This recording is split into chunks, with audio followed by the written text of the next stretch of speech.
Good evening, everybody. Welcome to our very impromptu live stream of tonight's full moon. And tonight we will have with us Linda. Hi, everyone. Steve. Hello there. We have Andy. He's not Howdy. there. He is paying attention. We have Lee, who has morphed into a telescope. Oh, no, here he is. He's back. And we have ASV Junior member, Sadie. Hi. So tonight we hope to bring you some wonderful images of the moon, and we're going to share as much knowledge as we can. Some of us have more knowledge than others. I think Sadie's got the most knowledge, the way she was rambling facts off before.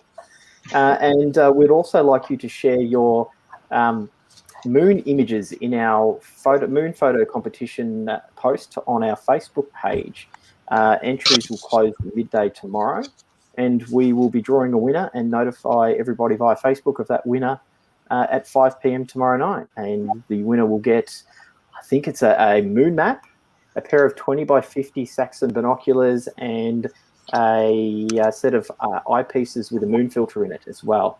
So sit back and enjoy all that we have to bring you tonight. And to start things off, we've got Sadie reading us her 10 facts about the moon. So if you'd like to unmute yourself, Sadie, and get into that. So,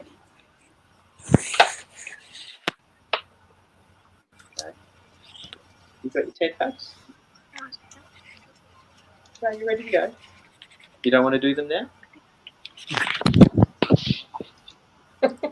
She's got a little bit embarrassed. We might kick into the moon and we'll come back to that one. We'll bring in, we'll take that one off. We'll bring in Andy's moon. So, Steve, will unmute you. Are you there? You Hi. there, Steve? Yeah. Okay. All right. And Neil, photos that have previously been awarded eligible, yes, just enter the competition. We have a member from Optics Central who will be selecting the winner. So we have Andy's camera at the moment focused in on the moon. And Steve, is there any particular place you'd like to go to start with? Oops. Well, we could start with good old Tycho, couldn't we? We certainly can start with Tycho. Yes. I think it's probably when the moon is full, as it is tonight, one of the challenges is that a lot of the more detailed features get washed out. But what is really good when we have a full moon is that we can see the ray patterns from some of the younger craters on the moon. And probably the most prominent one there, as we can see, is the crater Tycho, which is one of, I think it's probably the most recent of the craters that has a big ray pattern. It's, I think, and I'll stand corrected by someone else on the call here, it's only 100, 105 million years old, which in moon history is a baby. But it's really quite an amazing sight when the moon is full. Now, Steve, can you tell us the story of Tycho Brahe that you told me earlier before we were on stream? Because that's a cracker. Yeah, look, I always like to just when we're asked to come on these calls, it's just to do a little bit of Googling, a bit of Wikipediaing, and there was some really interesting. I got looking at some of the history around Tycho Brahe, who this crater is named after. And as most of you will know, he's a very well-known astronomer from the early days of astronomy, I think we'll say. But one of the interesting facts I found out from Wikipedia was that he had a prosthetic nose. And Up until fairly recently, they thought it was made of gold or silver, but they actually now found, because apparently he's been exhumed a couple of times, that it's actually made of brass. And he got it fairly early on in life. I think he was in his 20s or something like that. And he had a duel in the dark with a good colleague of his. And the colleague managed to chop a good part of his nose off and actually put a big scar in his forehead as well. The interesting thing is that Tycho remained a friend of this guy that had chopped his nose off. So there you go. Tycho Brahe, the man with the brass nose. A wonderful story, that one. There's some interesting. I don't know if Linda's got some facts around Tycho as well. Have you anything? I've got something to do with the rays, but we can come back to that later on. Well, Tycho is about 85 kilometres across in diameter, and it's a fairly young and well-preserved crater with some lovely terraced walls and central peaks, and plus the ray system.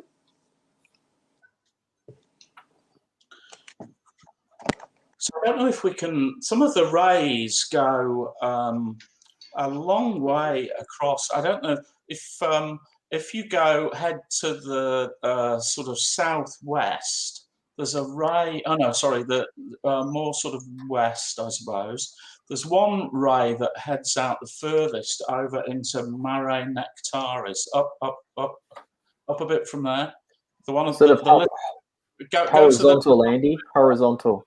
Little bit more up. That's it. So that little round mare, just up there, yeah, just there. That's Mare Nectaris, and there's actually a ray that goes all the way from Tycho across Mare Nectaris, and that's 1,400 kilometers long. So it was a pretty big explosion, wasn't it, when that meteor landed on the moon and spread the ejector material 1,400 kilometers across the face of the moon. So Mare Nectaris is that's the Sea of Nectar. It's I think it's, what is it? For us, it's north of the Sea of Tranquility, but yeah. So the dark. So those in the northern hemisphere, it's south of the Sea of Tranquility, isn't it? Yeah, and then the one below the Sea of Tranquility is Mare Serenitatis. So that's the one that you're on now is Mare Tranquillitatis, Sea of Tranquility, which is where Apollo 11 landed. So there's Neil Armstrong and Buzz Aldrin's footprints down somewhere around there, actually. And then further down, the next mare down is the large one just there, is Mare Serenitatis, Sea of Serenity. And I think with the naked eye, these are some of these large dark mare are the ones that form like Mickey Mouse's ears and the things like that. So we have a question. Why does the moon look yellow-brown tonight?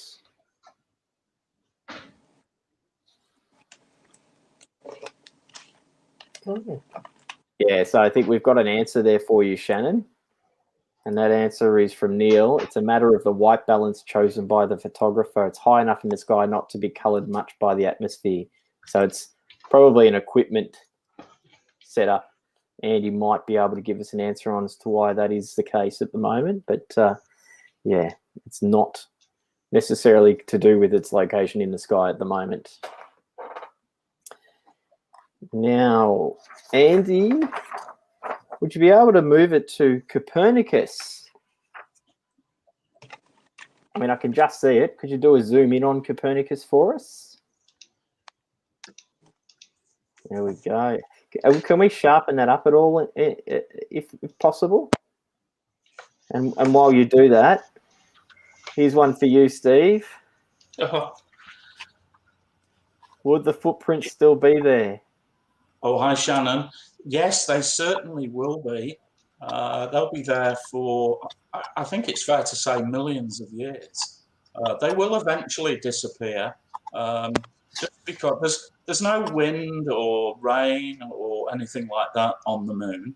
But over time, what happens is that there are very small little meteorites and grains of sand and the solar wind that move the soil around.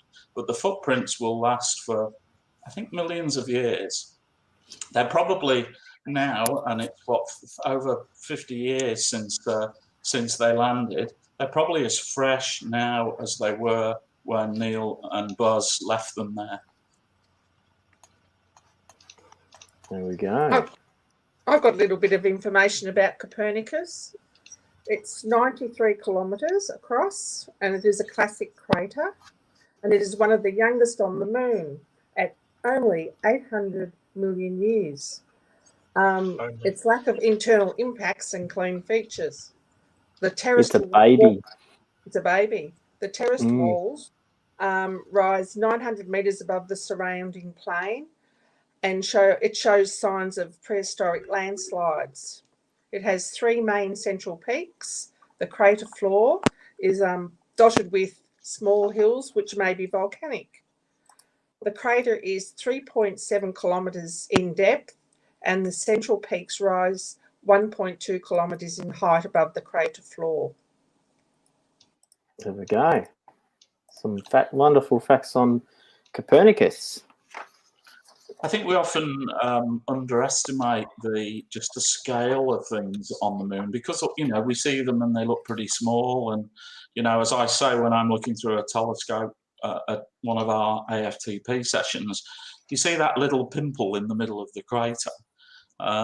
Well, as Linda has just explained, the little pimples are actually mountains, which are, you know, 1,000 meters high, I think you mentioned, Linda. Yeah. You can see that Copernicus has its own ray system as well there. Not as bright as Tycho, but there is a ray system. And it actually mingles in with the crater just over... Where'd we go? We've lost our moon. We have Kepler to the left for us, don't we there, Steve? Oh, sorry, to our right, sorry. Yeah, and you can see that Kepler has rays as well. And the ray systems are sort of mingled together. Okay. Now, I believe we're only a few minutes away from Sadie giving us her facts. She has composed herself, and she's nearly ready to run through her 10 facts about the moon. So we might jump across to, I can never say this one. I can see it clearly in Andy's photo, the crater Aristarchus, just sort of towards the bottom there, the really bright, shiny one. Well, it looks, I say bright, shiny.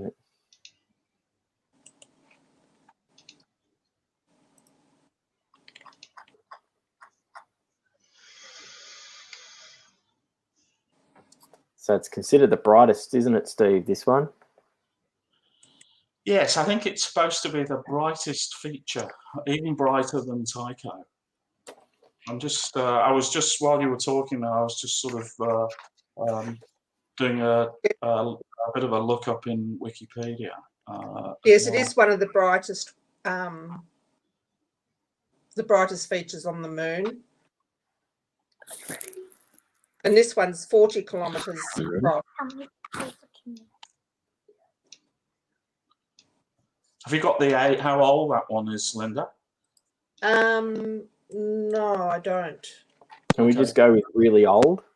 Well, it's actually really young. It's 450 million years, according to Wikipedia. So that's 4.5 times older than Tycho. Yeah, but it's still younger than Copernicus. It's half the age of Copernicus, I think, all the time. The reason why it's so bright is that the excavated material hasn't had enough time to darken by what's called space weathering, which is something that the solar wind does. I kind of guess similar to what makes Buzz and Neil's footprints disappear eventually. It's the effects of space weathering by the solar wind.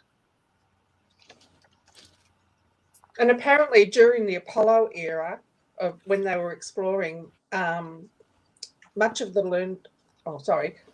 learned of the wide variety of landforms in this area, and apparently it was a proposed landing site, but the Apollo program was cancelled, and apparently humans have yet to visit this region.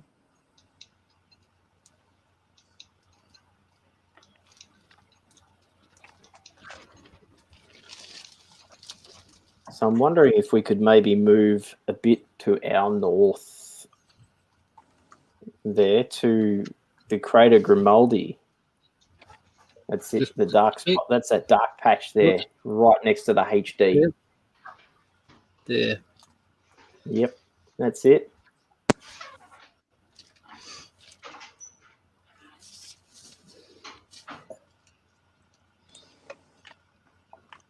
So apparently this one is a heavily worn crater. It's eroded away by subsequent impacts.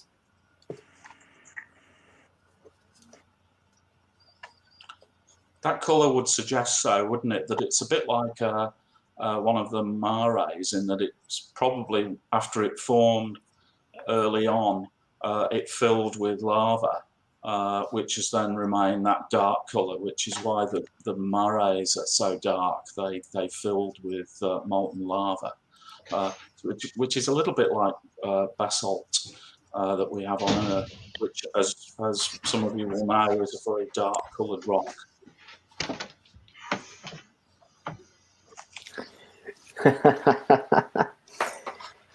Cheeky Gavin wants us to show him the footprints.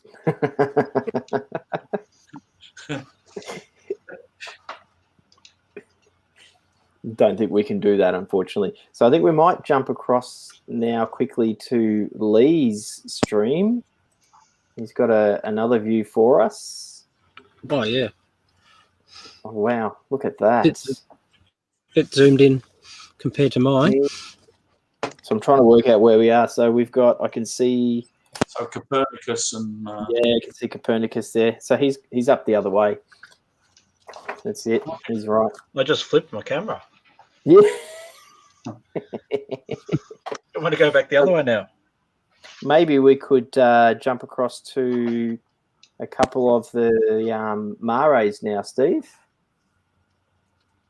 So what have we got? Let's go to, we've done Tranquility, obviously, and Serenity. So we could probably look at the ones around Copernicus, Imbrium and Oceanus. I can never say that one. I'm not even going to say the last half of that because... Procellarum. Procellarum, not Procol Harum. Procol Harum, that's good, I like that. Very, very good band. Procol Harum. Yeah. It's quite, it is a white shade of pale. It is a wider shade of pale, yes. And I'm not even a baby boomer. So which way are we going? That's right. Keep moving that way. So you're already in the area now of... that's Mare Imbrium. And then, yeah, so you've got Mare Imbrium in there. And Oceanus Procellarum. That we're coming back over to... Yes, you want to come back down there. Come back down there, Lee. That's it. A little bit more. So where you are there is the Apennine Mountains, Montes Apenninus. And then that white splodge is Copernicus.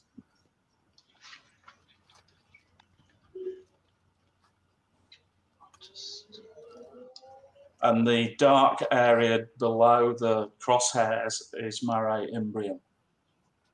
Which, Mark, what's Mare Imbrium mean? Mare Imbrium. Have you got the translations? Yeah, I do actually. It is a sea of cold. Is it cold? Wow. Very cold place to be. Maybe it's the coldest place on the moon. That's why they called it the Mare Imbrium. And Oceanus Procellarum, which is further over to the bottom right, is the ocean of storms. Yes, it is the ocean of storms.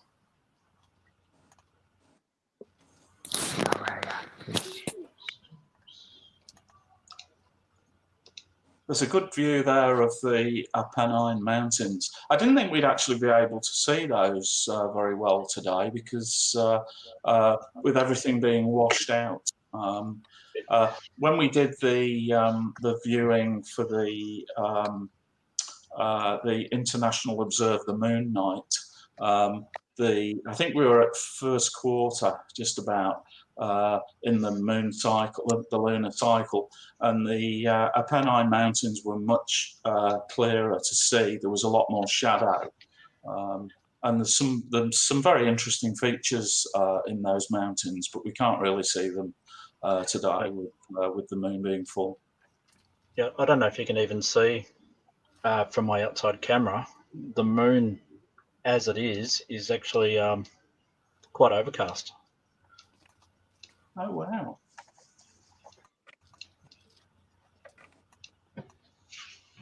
But it's obviously essentially bright enough that.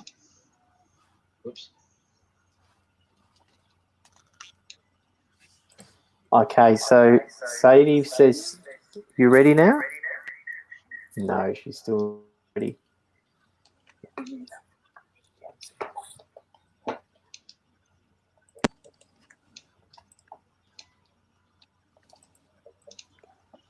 All right. So are you ready to come and talk? No, she's not. We will get there. She's had lots of water. She wants to do her speech, but she's scared, she said. Very scared. So let's go back to the moon. And let's see if we can look at Mare Crisium, which is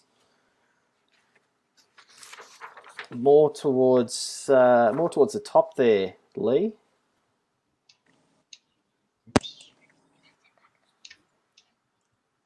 Over to the side. Yep. Go left from there.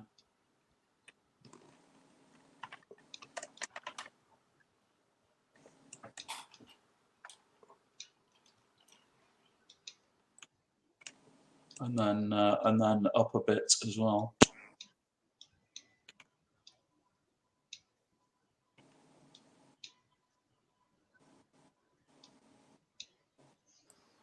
There we go. I can see it there at the top of the screen now.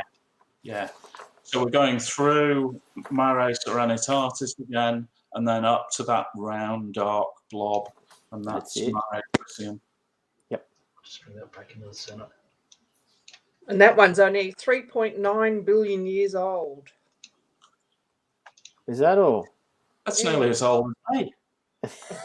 A little bit younger than you, Steve. And it's a nectarine-aged basin. And it spans about 740 kilometres. So it's quite a large basin when you think about it. Mm. That very bright crater that you can see just to the bottom, I think, is Proclus, which looks like it has a little ray system as well. So I'm guessing, and just by the colour of it as well, it's one of the newer.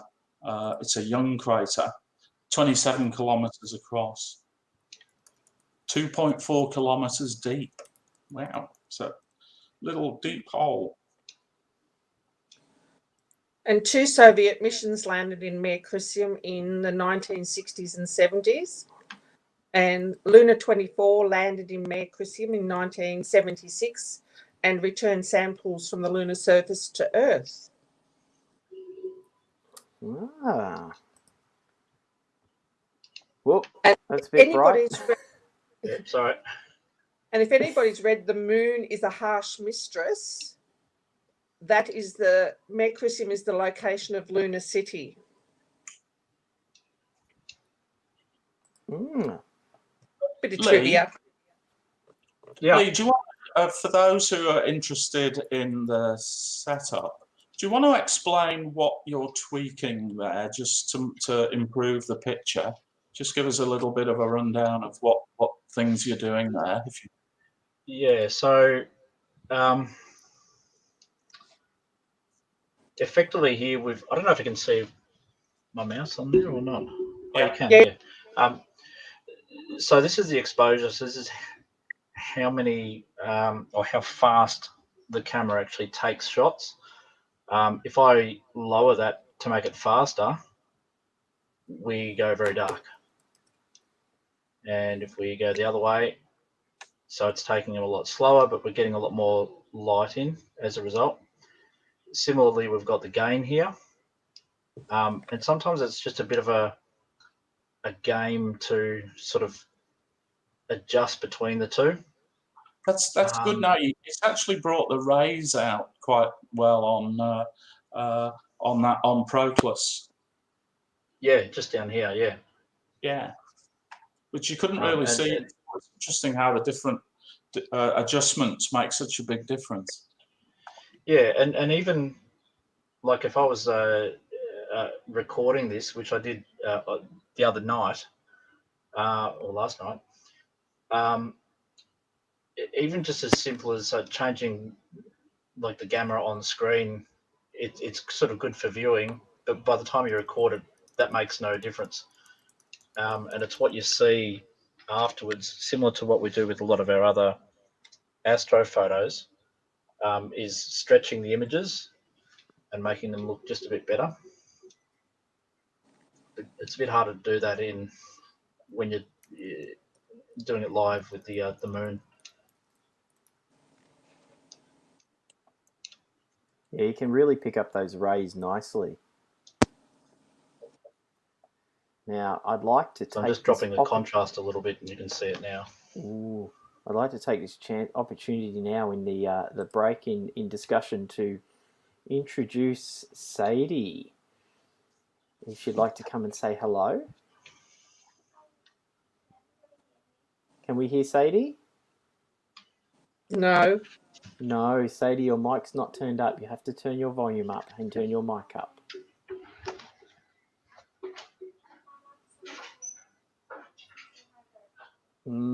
I think you might...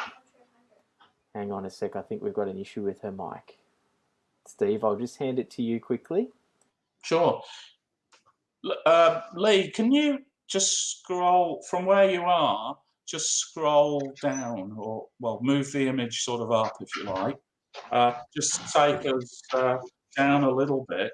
What I did notice was that just a little bit further down, keep going a little bit more. There was you could see Plato, which it was a really dark blob on the. Let me just see if I can find myself. Pretty sure that's just there. Is that it? I can't see it now. Okay, so while you're looking for that, Shannon wants to know if there are minerals or elements found on the moon that aren't found on Earth, that are or more or less prevalent on the moon than they are on Earth.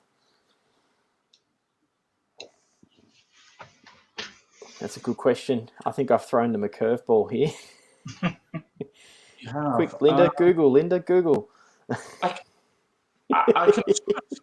can probably talk to it a little bit, and perhaps talk about the origin. So we're pretty sure that the origin of the moon was as if we go back 4 billion years, something like that, was a large body similar to the size of Mars hit the fairly molten Earth, and the two bodies kind of then formed a new Earth, and the moon.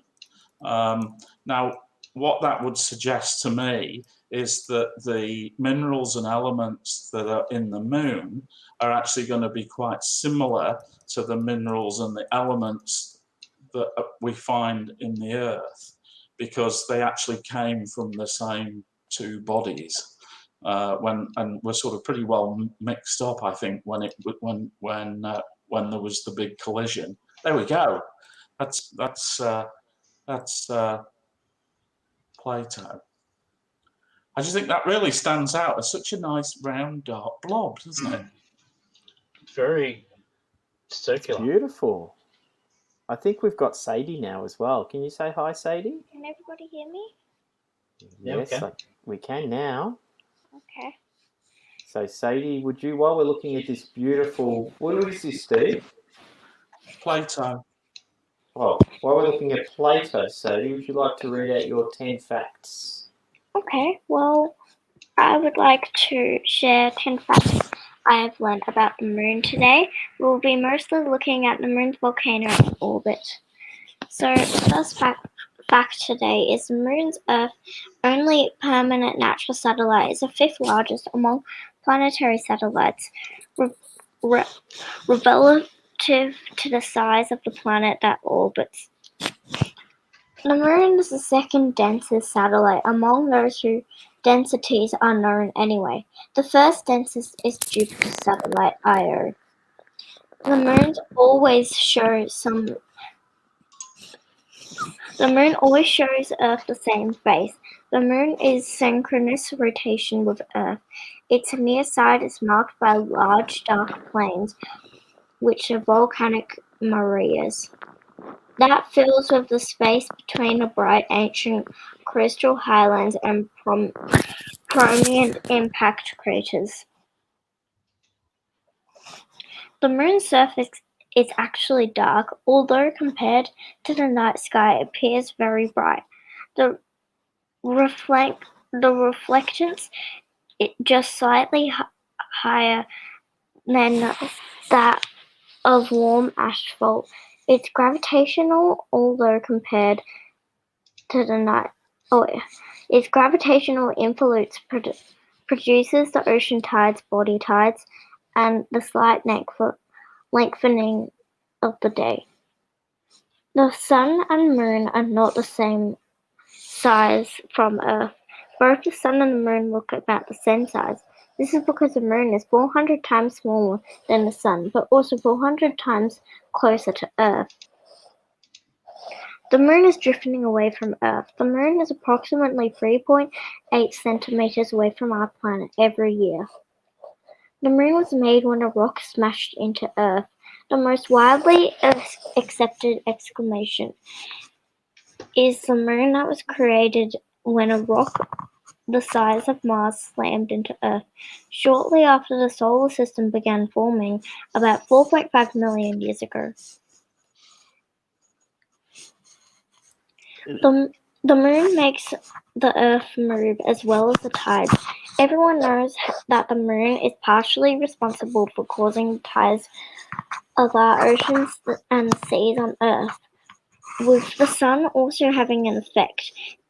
However, the moon orbits Earth, it also causes the tide of rock to rise and fall at the same time, as the same way as it does with the water. The effect is not as dramatic as with the oceans, but nevertheless, it is a measurable effect. With the solid surface of the Earth moving by several centimeters with each tide. The moon has quakes too. They're not called earthquakes, but moonquakes. They are caused by the gravitational influence of the Earth, unlike quakes on Earth that last only a few minutes at most. Moonquakes can last up to half an hour. They are much weaker than earthquakes, though. And there is water on the moon. This is a form of ice trapped within dust and minerals.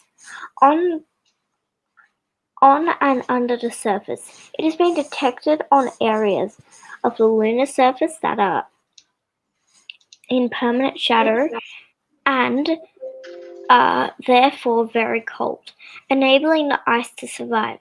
The water on the moon was likely delivered to the surface by comets. Have you finished now? There we go. There's our 10 facts from Sadie. Well, there was some thanks, Sadie. There was some really interesting facts there. Thank you. She did a great job. So Well done. now, thank you, Sadie, for that.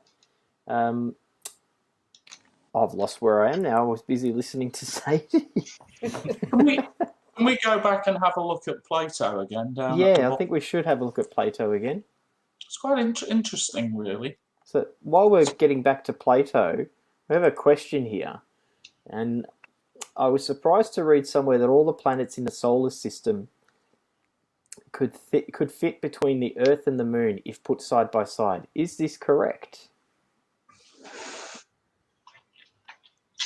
Steve Archer's back in his chair pondering the answer to that question.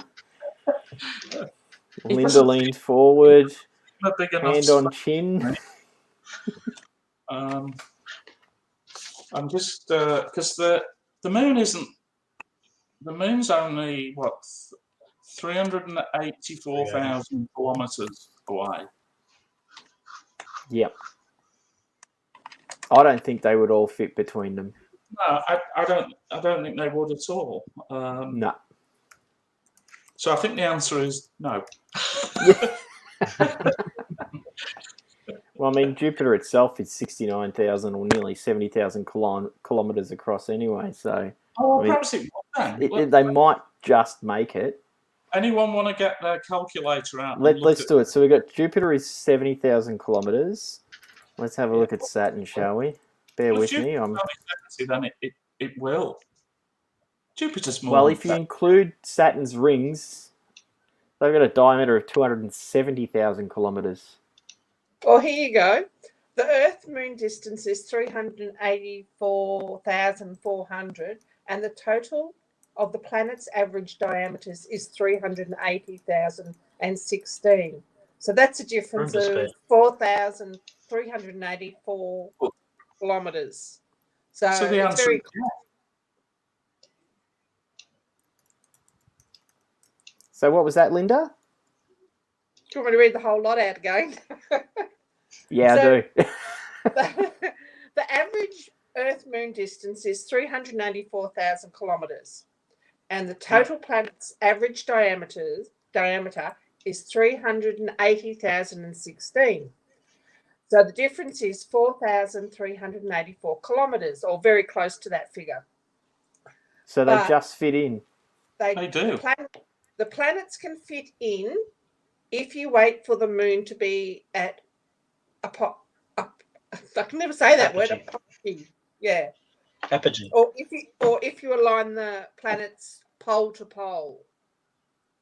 Well, there we Tim, go. Tim, that's Question answered, Tim. Thank goodness for Google. Oh, well, I think we all learnt something tonight. So there we go. Can't complain with that, can we? That's nearly as good as Tycho's name. So what's this one we're looking at, Steve? This is Plato. Plato. So we're on Plato. Yep. What I find quite interesting with Plato is that we always think of the Mare, so just above. If I can get my just above Plato, the big Mare there, the dark Mare is Mare Imbrium. The interesting thing is that we normally think of the mares as being really ancient, and then the craters that you can see as round, sort of smaller patches as being a lot younger. Interestingly, Plato is about nearly as old as Mare Imbrium, and I guess if you think about the colour of it, so Plato is one of those craters that filled with lava, but just after the big Mare Imbrium was formed. So I just think it's really quite an interesting object, one of the very old craters, but still obviously very visible. A bit like Grimaldi that we looked at earlier on. It's one that's very dark against a fairly light background. Tell you what, I quite like Grimaldi and Plato. They're quite nice looking little craters. So do you know what the diameter of Plato is, Steve? I can tell you. It's 101 kilometers. I don't know much, but I know that.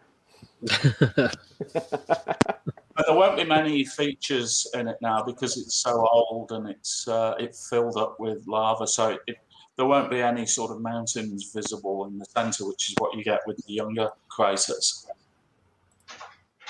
So the age of it as well. Did we talk about the age of it? How old it is? Yeah, 3.8 billion years. So it's also almost as old as... Yeah. In fact, the Wikipedia says 3.84 billion years. I wonder how they know that. That's very accurate, isn't it? Carbon dating?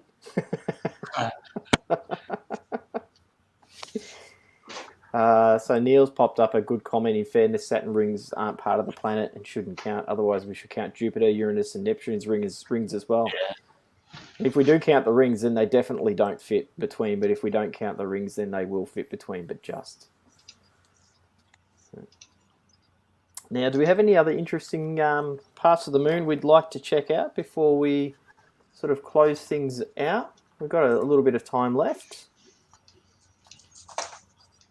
Oh, Sadie has just sent a message in chat to say that the crater Plato was named after the Greek philosopher Plato. Thank you, Sadie. So we've covered all of the main craters. Have we had a look at the Stevinus and Langrenus craters?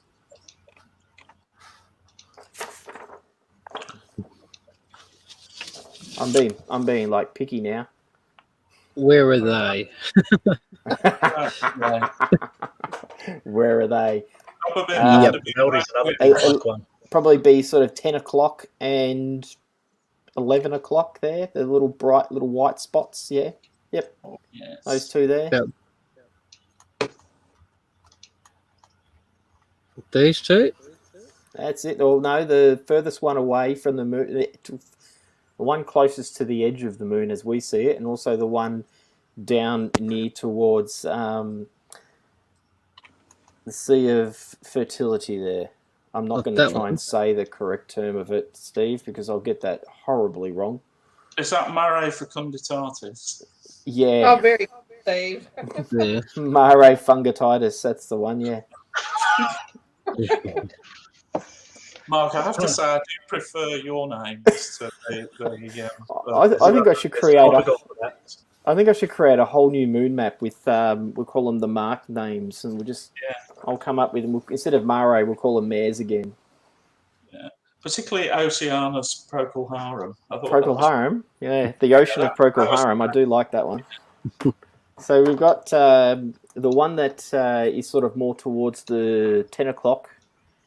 That is the crater Langrenus, and then the other one that's more 11 o'clock is Stevinus or Stevenus. I'm not sure exactly how to pronounce that one. I'm still learning as well. Yes. So Langrenus is a prominent impact crater. Just to it's around about has an average width of about 20 kilometers. The inner wall, so the inner wall is quite thick. So, so that's Langrenus. Yes, Langrenus right there where your crosshairs are. Yep. Yep. Gotcha. And then the other one up top is Stevinus, the smaller one, which is closer towards the outer edge there.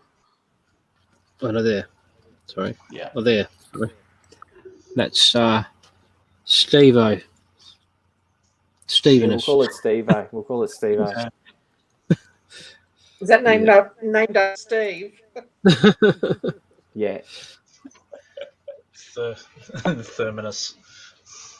Yeah, we'll rename it the Terminator. The Terminator. They should make a movie of that. That'd be great. Another little in my little book, the Phillips Moon Observer's Guide. I was having a look at day 14, which is where we are now, the full moon. And one of the things it was saying, because we think, oh, there's no terminator when the moon is full. So the terminator is the line that divides the lit part of the moon from the unlit part of the moon. But sometimes, apparently, there's a bit of a terminator visible at the top and the bottom of the moon, and it depends how far where the moon is positioned relative to the Earth and the Sun in terms of the ecliptic plane. So as it sort of moves up and down, we get to see sort of a little bit over the top of the moon right now, and a little bit more sometimes. It looks like one here.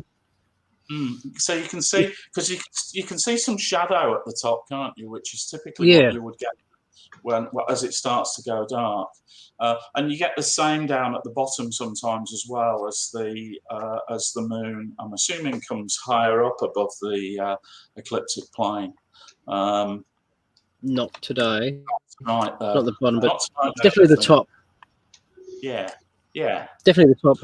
A bit of fringing too. You can see it splitting the colours on the edge of the frame a bit. I'm getting a bit of blue fringing, just a little bit. Yeah, you can see a tiny bit there in some of those craters. Now, there's a question, and Neil, smack on the hand for answering it before Sadie got a chance to. You're a naughty boy. But Shannon has asked, where does the moon sit in size compared to the other moons in our solar system?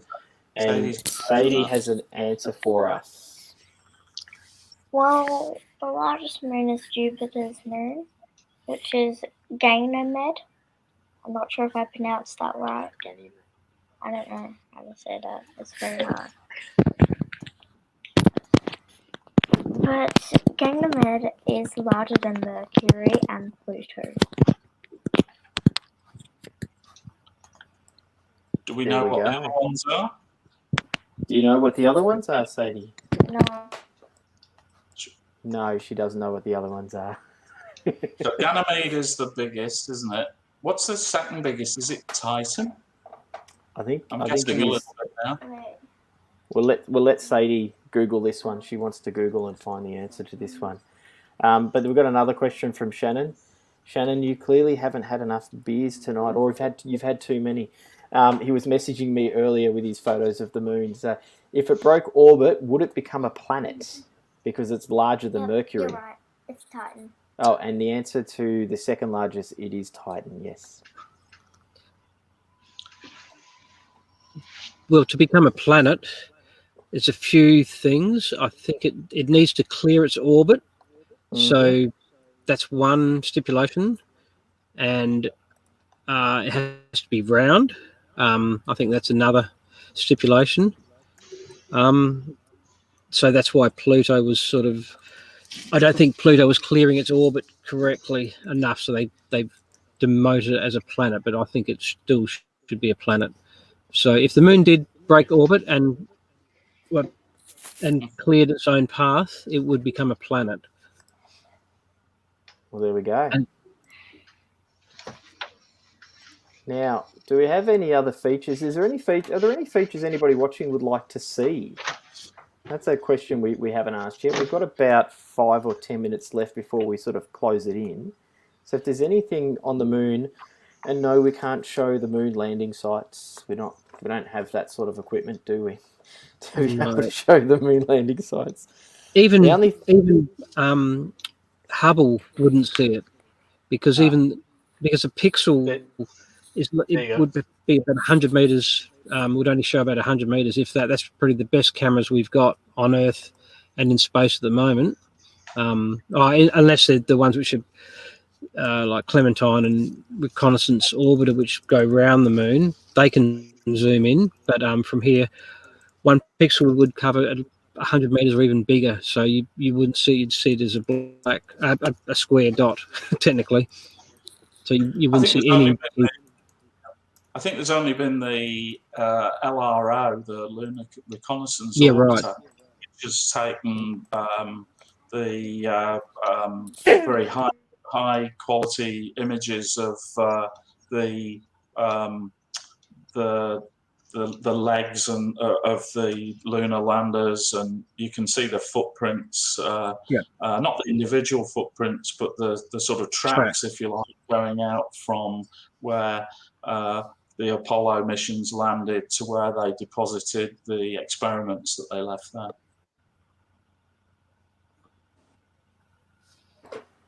So we have a couple of questions. One that Sadie's going to look up, but the other one is one from Bill Stent from Optics Central, who I have to thank again for his generous donation of the prizes for tonight, or for our moon photo competition. So once again, if you haven't entered that, take a photo of the moon, post it in the comment section of either this stream or the moon photo competition post, and Bill is going to choose a winner.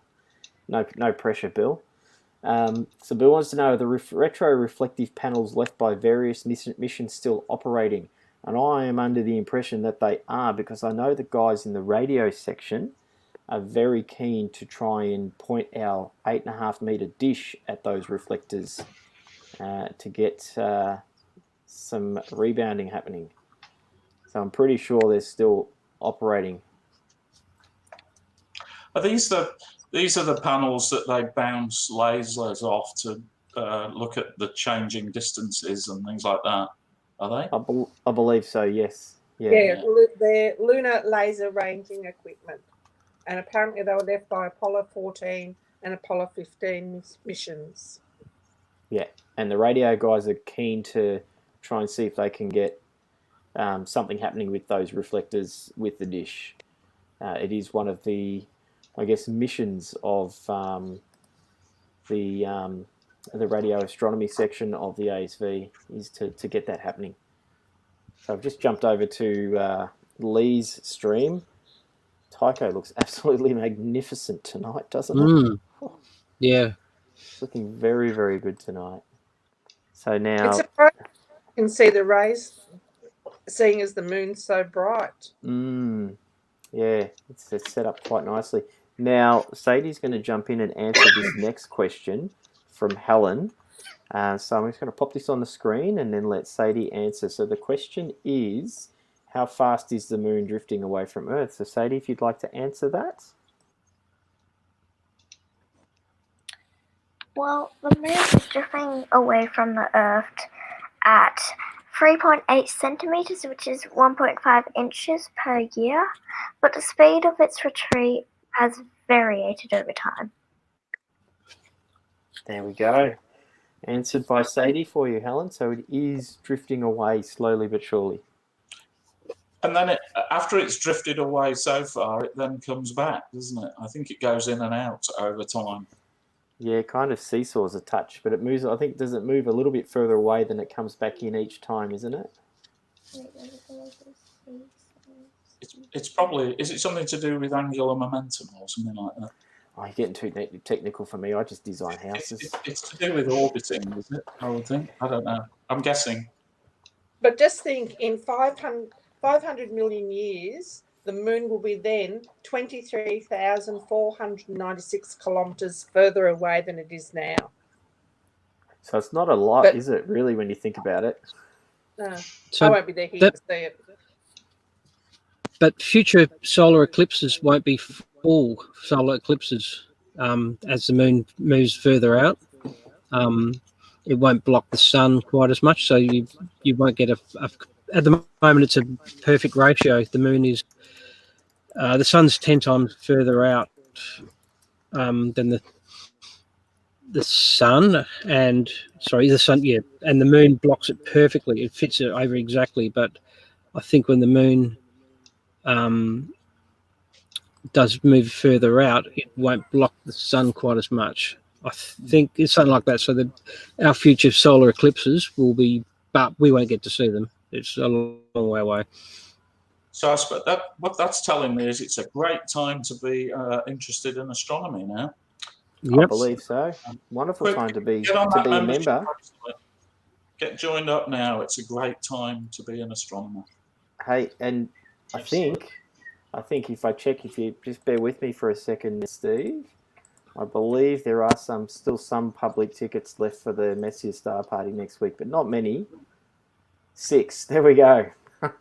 There are 6 tickets left for the public to come along to next week's Messier Star Party, and I'm told that the weather is looking very, very good for next weekend.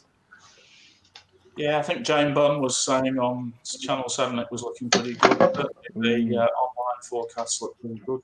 Yeah, so 6 tickets left. Go to our website, click on the try booking link, grab the last 6 tickets if you can, and come and join us next weekend at the Messier Star Party. And we have a fantastic raffle prize. We do have a wonderful door prize. Gavin wants to know how to post a photo of the moon. Gavin, there is a post on our ASV Facebook page about the moon photo competition. So you can post it there in the comments section, or you can post it in the comments section of this live stream, and Bill will judge those photos tomorrow after midday. Now, Sadie would like to read her last 10 comments that she's got, her last 10 facts about the moon. So we're just going to pass it back over to Sadie to close this out with the last 10 facts about the moon, and then we'll come back and say goodnight.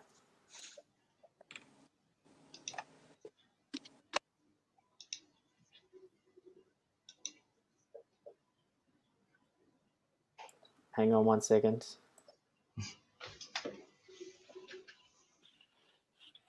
Well, our last 10 facts are here. We've made it. So our first fact is the brightest and largest object in our night sky. The moon makes Earth a more livable planet by moderating our home's planet wobble on its axis, leading to a relatively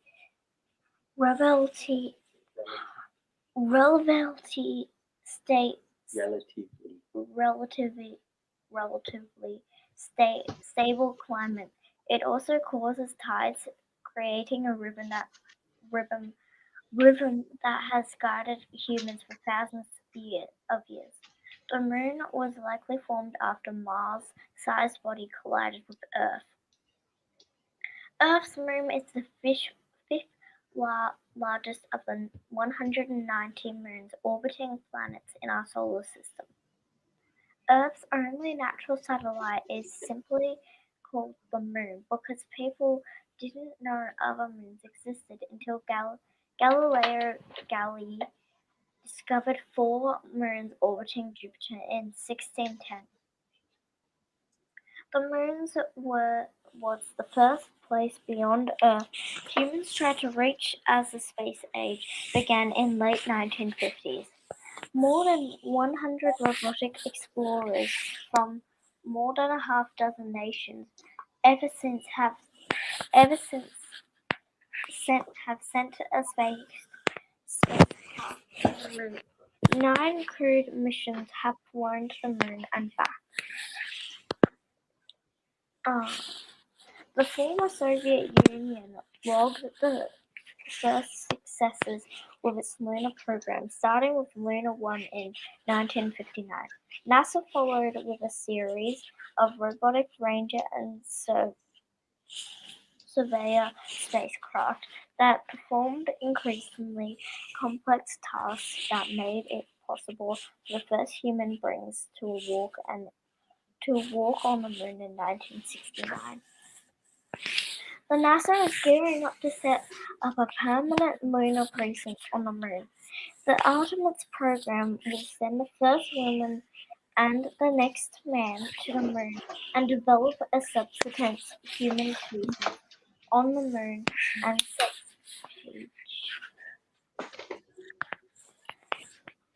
for further human exploration at Mars 18 to the moon to develop substation human presence on the moon. The program takes its name from the twin sister of Apollo and the goddess of the moon Greek mythology. Artemis 1, formerly Exploration Mission 1, is the first in a series of increasingly complex missions that will enable human exploration of the moon and Mars. During a lunar eclipse, Earth becomes between the sun and moon, blocking the available sunlight falling off the moon. There were two kinds of lunar eclipses. A total lunar eclipse occurs the moon and sun are opposite sides of the Earth. A particular lunar eclipse, which happens when only part of Earth's shadow covers the moon. And NASA's lunar eclipse guides from 2011 to 2020 and 2021 to 2030. Most of the planets in our solar system and some asteroids have moons. Earth has one moon. We call it the moon because for a long time it was the only one we knew about. Many languages have beautiful words for moon. It is Luna in Italian, Latin in Spanish, Lune in French, Mond in German, and Selene in Greek. Our moon is the desert with plains, mountains, and valleys. It also has many craters, holes created when space rocks hit the surface at a high speed. There is no air to breathe on the moon. There we go. Sadie's Wow. last 10 facts of hers. They were some very interesting facts. She did a very good job there. So I think that almost wraps us up for the night anyway. Now, somebody did ask, where was it now? Mikhail wants to see if we can find Hadley Ryle. It's a bit too washed out, the moon, to see that. Bit too bright for us with a full moon. All right, so that it's in the. We saw earlier on. We were looking at the Montes Apenninus, the Apennine Mountains, and the Hadley Rill is actually on the edge of those mountains. You can kind of just see those. Can we make those out? No, not quite. If you go down towards the bottom of the moon. Yeah. Whoa.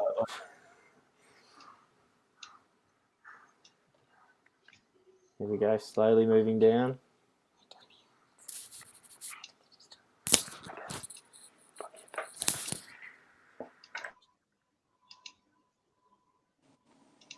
So over on the sorry, I've steered you the wrong way. So go left now over to that sort of line of mountains beyond Copernicus, like the other left. So and then sort of go up a little bit now. You see where the Apennine Mountains are above the, and now go just a little bit more to the left. And that's that dark patch just to the left of the other left.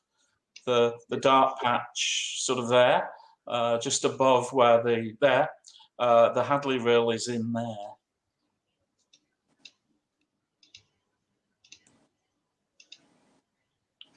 I think. Doing our best to get in there.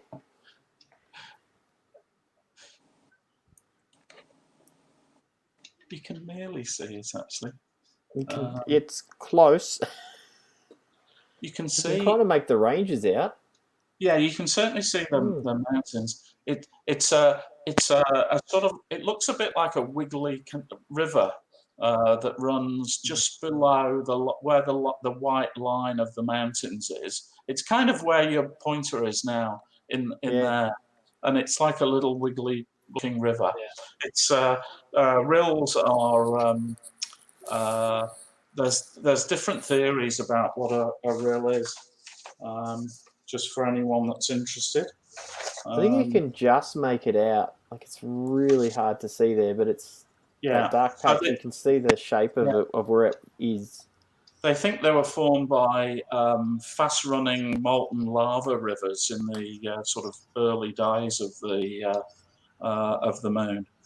And some of the rills actually have sort of bigger. They look like craters, but they're not craters, and they're collapsed areas where the ground collapsed around the molten lava. There's some quite nice examples of that as well, but you need a very high resolution image. So probably something that we would be able to see through an eyepiece on a telescope, where you can get it a lot sharper than we are. It also just occurred to me after all this time that I've actually got a focal reducer on this scope that I forgot to take off. So we could have got right in there. I could have got a little bit closer. That's okay. We got close enough, I think. So I think that's where we might pack it up for the night. I'll just bring everybody back on screen with Lee's camera on screen. You can see Sadie there as well, and Linda, and Steve, and Andy. And Lee's back, has returned from outside. Magically wandered back in. So I want to thank everybody for joining us tonight, and a couple of things to let everybody know. Obviously, there's I wonder how many tickets there's left now to the Star Party. They will be going pretty quick. So as I said, there's only 6 left for the public tickets. There's still about 24 left for the ASV members. So any ASV members who don't have a ticket yet, there's still 24 spots left. So that's next Saturday, starting at, I think, what time is it, Linda? Does it start at 2 o'clock or 2 or 3? 2 o'clock. Get there at 2 o'clock. A lot of activities. We'll have the solar scope there. We'll have the 25-inch out, the 40-inch out. We're trying to get a planetarium there. Still a little bit of work to be done on that one. We'll have some wineries there. Lions Club will be there. We'll have a couple of stalls there of astronomy equipment stalls there for businesses. We've also got, obviously, the competition for the moon photo supplied by Optic Central with the prizes. We thank them for that. But we also have a raffle for an Ioptron Skyguider Pro camera mount with an iPolar mount on it. Wonderful for sort of, I guess, entry level. If you've got a digital camera and you want to hook it onto a mount and do some tracking of the Milky Way and whatnot, it's a great little prize. It's $5 a ticket. So that'll be drawn next Saturday at the Messier Star Party. We have a door prize for the Messier Star Party, which is a pair of binoculars as well. So if you buy a ticket and come along, you're automatically in a draw for that. And I'm just being told by Gavin that he's offering site tours at the Messier Star Party next weekend. Sadie's going to do some site tours as well. So yeah, if you don't have a ticket, come along. And thank you for joining us tonight. Go outside, take a photo of the moon, post it in the comments section of the moon photo comp post on our Facebook page, and Bill will be selecting a winner tomorrow. So thank you to everybody for coming along, and thank you to everyone tonight for helping out in the stream. And we'll see you next time. Thanks. See you later. See ya. See you later. Bye.